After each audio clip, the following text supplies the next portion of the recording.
各位深夜还在刷视频的观众，大家好，我是三更老姜。人这一生总会撞上一些甚古的诡异事，它们藏在记忆深处，深夜一静就带着刺骨寒意爬出来，让你后背发凉，睡不着觉。今晚这3个故事，每一个都像梦魇一样缠着人，带着腐朽的血腥味和挥不去的恐惧。把灯开亮，被子盖紧，胆小的现在退出还不晚，胆子大的就跟我一起往下听。故事1：田埂上的索命边影。30岁前，我是铁打的无神论者。每当村里老人聚在大槐树下，就着煤油灯讲鬼神异事，我总凑过去泼冷水。都什么年代了，还信这些？真有脏东西啊，早被科学仪器揪出来了。老人们笑我年轻气盛，不懂敬畏，我只当是封建糟粕。直到前年那个雪月夏夜，一场侵略彻底碾碎了我的笃定。那年夏天热的邪性，连续半月没下雨，空气烫得像火炉。我在地里干了一天活，当晚旱泥结块，简单冲澡吃了凉面，天刚擦黑就躺下了。吊扇转得有气无力，吹出来的全是带着热浪的闷风。我刚要睡着，胸口突然像被块冰冷巨石压住，窒息感瞬间涌来，喉咙里发不出半点声音。我拼命挣扎，手脚却沉得像灌了铅，意识在清醒和混沌间反复拉扯，耳边还飘着细碎的哭嚎。不知挣扎了多久，我挤出一声惨叫，猛地坐起，压迫感瞬间消失，后背的冷汗浸透了床单，黏腻的刺骨。我瘫坐在床岸，大口喘气，心脏狂跳不止。窗外雪月投下扭曲的影子，在墙上晃荡，像有人在暗中窥探。屋里静得可怕，只剩我的呼吸和心跳声。平复了好一会儿，膀胱胀得难受，我强压下不安，穿鞋推门往院外厕所走。夜风带着股诡异的凉意，吹得我浑身起鸡皮疙瘩。解完手转身，眼角余光瞥见自家田里飘着2个模糊身影。大半夜的，谁会在田里游荡？村里治安好，少见小偷，难道是不干净的东西？我打了个寒战，强行安慰自己是眼花。借着雪月微光，细看，田里站着2个人，一个瘦削的身影蜷缩在前面，脚步踉跄，身后跟着个佝偻老妇，手里攥着根发黑的鞭子。老妇每挥一鞭，就有细碎的脆响。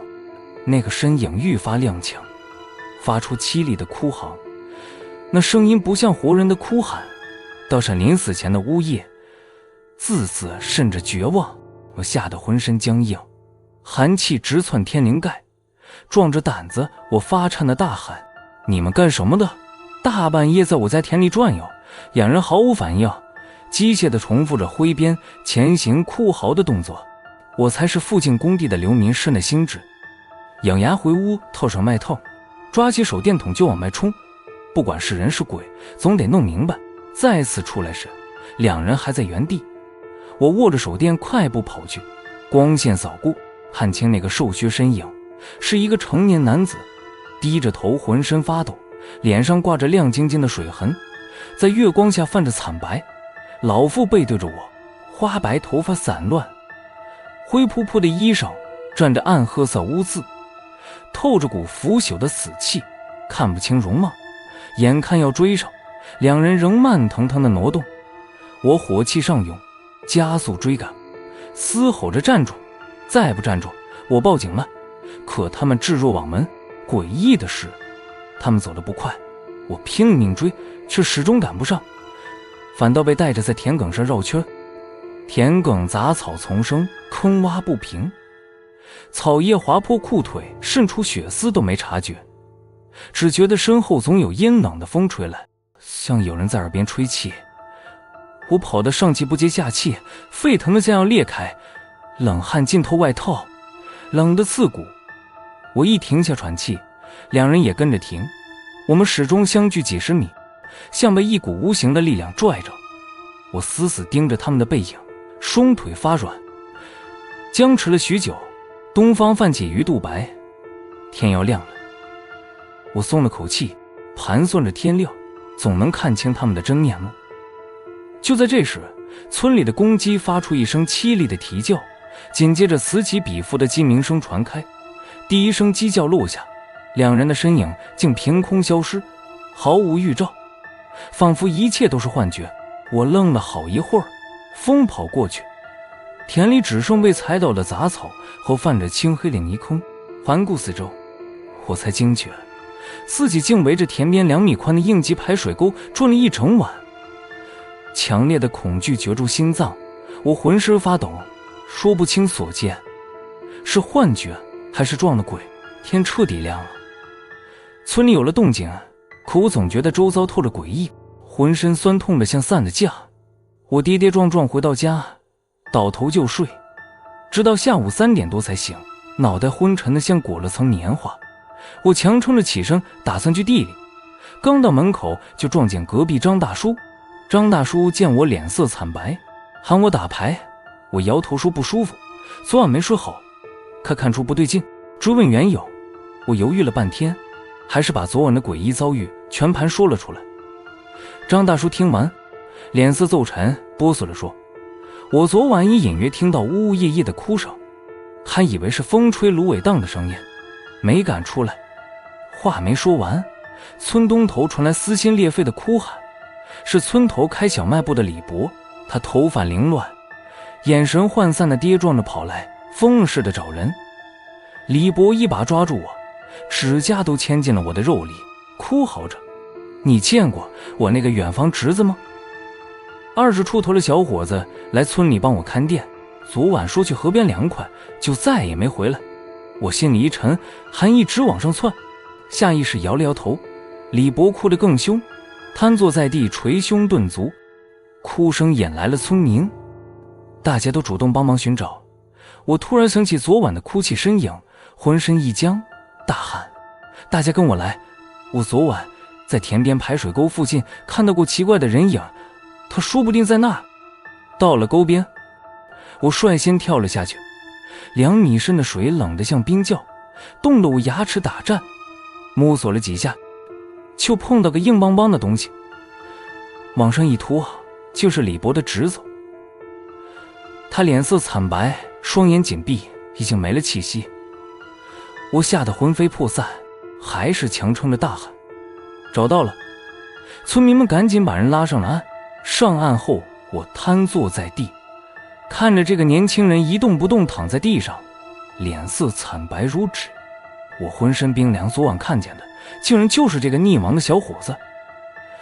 那个挥鞭的老妇是谁？可为什么要带着他在田埂徘徊？这些问题像毒蛇一样缠在我心头，至今无解。事后警方调查确认是意外溺亡，但那晚的诡异经历让我至今心有余悸。有些经历会让人从骨子里对未知生出敬畏。田埂上的索命鞭影已让人后背发凉，但更瘆人的是那些老人死后不散的执念，借活人之口吐出尘封多年的怨气。下一个故事发生在夏邑的老宅。故事2：老宅深夜的附身哭声。18岁的夏天，闷得像口密不透风的锅，风里裹着股老房子特有的腐朽味儿。我们村大多是新式3层楼，楼顶是夏夜乘凉的好地方。我常带着凉鞋上去歇的，直到后半夜才回屋。村东头有座老式瓦房，是二奶的老宅。二奶性情温和，我们小时候总爱往她那跑，她总笑眯眯地给我们发硬糖炒花生。后来二奶高寿去世，小儿子陈叔哭得撕心裂肺，这老宅空了5年。老人们都说里面藏着二奶的魂，是个念想，陈叔便没处置，自己搬去了村西头的新房。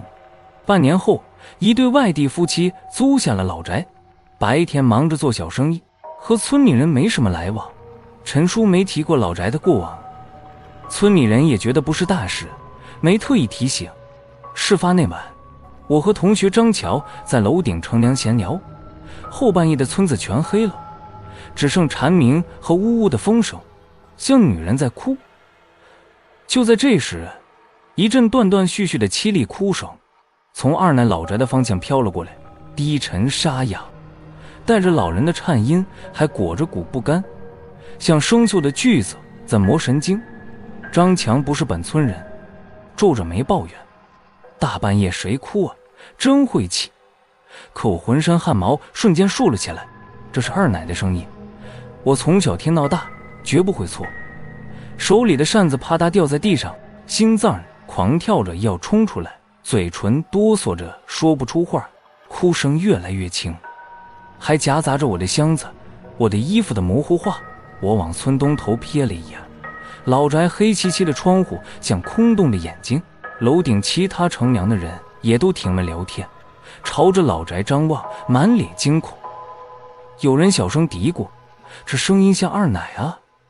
话音刚落，就被更凄厉的哭声盖了过去。没多久，老宅的灯亮了，是住在附近的陈叔听到哭声，带着脸的儿子拿手电筒跑了进去。可哭声没停，反而更响了，在老宅院子里来回荡。十几分钟后，陈叔他们扶着租老宅的外地女人走了出来。女人浑身软塌塌的，瘫坐在院子中央，正用二奶的声音凄厉哭喊。她抬手抹眼泪的姿势，说话的语气和二奶生前一模一样。我和张强趴在楼顶栏杆上，借着院子里的灯光看得清清楚楚。张强拉着我的胳膊，声音发颤。他40多岁，怎么能哭出老太太的声音，还这么像？我心里清楚啊，这不是学的，是二奶附在了他身上。女人的丈夫赶回来，急得满头大汗，劝说无效后，抬手扇了她2耳光。女人只顿了一下，哭得更凶，哭声里多了几分怨怼，听得人浑身发冷。突然，女人不哭了，慢慢抬起头，用空洞的眼睛盯着陈叔，沙哑着嗓子说：我儿不孝顺，盖了新房就不管我的东西，快把他叫过来，我要我的箱子。声音不大，却带着股压迫感，所有人都不敢出声。村里一位老长辈上前劝说，让他等天亮了再说。可女人执拗地反复喊：我要我的箱子，现在就要。陈叔脸色惨白，浑身发抖。一个胆大的年轻人跑去村西头，把陈叔的大哥叫了过来。大哥一看到院子里的女人，眼圈瞬间红了，差点跪下去。陈叔连忙跑进老宅，抱出一个破旧的木箱，那是二奶生前装衣服的箱子，我小时候还帮他搬过，铜锁早就锈了。大哥打开箱子，哽咽着说：妈，东西都在，没丢。我这就把箱子搬去新房跟我住。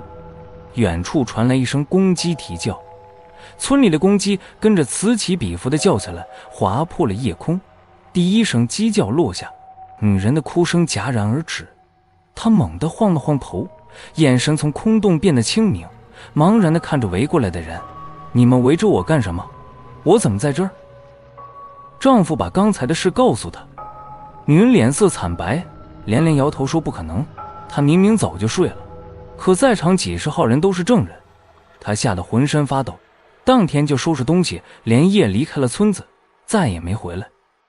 天亮后，陈叔的大哥抱着旧木箱回了新房，还放了一挂鞭炮，说要送母亲安心离开。后来我问爸爸这是怎么回事，爸爸抽着旱烟，脸色凝重地说：人死了有魂，二奶是放心不下他的老东西，回来看看。对18岁的我来说，这件事的震撼和恐惧终生难忘。它让我明白，这世上有些东西科学无法解释。我宁愿相信那晚二奶真的回来了，那个外地女人只是她说话的载体。此后每次路过二奶的老宅，我总能闻到淡淡的腐朽味儿，耳边仿佛还能听到那晚的哭声，忍不住加快脚步，不敢回头。老宅的附身哭声里藏着一丝温情，却也让人后背发凉。但这世上最瘆人的从来不是鬼魂，而是那些藏在人性深处的黑暗，能把一个家庭一步步拖进疯癫的深渊。下一个故事发生在东北的一个小院，故事3：小院深处的疯癫诅咒。我是东北人，小时候跟着父母在老工业区住过几年，那里都是带小院的平房，邻里之间挨得很近，谁家有点动静，全院子都知道。唯独隔壁那个小院总透着一股说不出的压抑，死寂得很，少有人靠近。院里住着一个比我大5、6岁的姐姐，大家都叫她小贤。我上1年级的时候，她已经是个半大的姑娘了，白白净净，却总是低头默默干活，像个没灵魂的木偶人。听院里的老人私下议论，小贤的身世很苦，她的继母是远房亲戚，当年用一些手段挑拨了她父母的关系，导致她亲妈精神出了问题。后来继母带着小贤和她父亲一起逃到东北，重新开始生活。小贤很小就承担了家里大部分家务，继母对她一直冷淡，小贤很少说话，也很少笑。我记得大年30，家家户户都在包饺子吃团圆饭，她却只能自己坐在院子角落，看着别人家灯火通明。有一次我偷偷塞给她2个热饺子，她像受惊的小动物一样，眼里含着泪，却不敢掉下来，生怕被继母看见。后来继母又生了几个孩子，对小贤越来越冷淡，还总当着外人的面说些难听的话，把最重的活儿都推给他。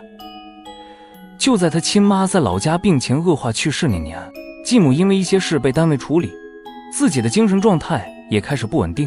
没多久，继母的精神问题越来越严重，整天沉默地坐在院角，眼神空洞，嘴角却挂着让人不安的笑。小贤的父亲把火气都撒在他身上，管教越来越严。有一次他去同学家晚归了半小时，父亲为此大发脾气，斥责声传遍了整个院子。或许是长久的委屈压到了极限，那段时间小贤的状态也很差，后来被送医院抢救了好几天才保住命。从那以后，他变得呆呆的，反应慢，眼神空洞，再也不是以前那个安静但灵气的姑娘。我至今记得一件让我头皮发麻的事。那时候我和她最小的妹妹差不多大，常一起玩。一天下午，小贤难得主动带我们去附近的公园玩，玩累了，我们想回家，她却站在原地，低头自言自语了好久。突然，她抬起头，眼神空洞地望着地面，用种很奇怪的声音说：“你们听到了吗？地底下有人在说话，是我妈来接我了。她说这几天总有人要带我走，让我谁喊都别回头。”我和妹妹吓得直掉泪，拉着她的衣角求她回家。可她突然情绪失控，对着妹妹吼：“回什么家？回家才吓人！”那一刻，她的眼神让我觉得陌生又可怕。我们吓得跑回家。那晚，隔壁院子传来了继母的尖叫声。原来就在我们回家后不久，继母突然病情加重，又一次试图伤害自己，幸好被父亲及时发现。从那以后，小贤的精神状态更差了，而继母的病情却慢慢好转，能自己吃饭干活了。小贤19岁时被父亲嫁到乡下，丈夫是个智力有障碍的人。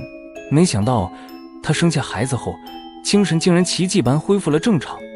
清醒后的小贤看着自己的生活环境和这些年的遭遇，彻底陷入了绝望。他变得不吃不喝，以泪洗面，没多久就选择了极端的方式离开了人世。小贤走后，继母的精神疾病再次复发，病情比以前任何时候都严重，反复出现危险行为。邻居们多次劝父亲送医院，但他一直拖着。最后一次，继母在冬天的一个下午和邻居买完东西后，说去上厕所，就再也没回来。当晚父亲回家，发现人不见了，四处寻找，最后在院子角落找到了他。他又一次选择了极端的方式离开，这一次没人能救回来。他的眼神大睁，嘴角带着一种奇怪的笑，仿佛终于解脱了。后来我随父母离开了东北，以为这场悲剧结束了。可多年后从老邻居那里听说，小贤最小的同父异母妹妹长大后也出现了严重的精神问题。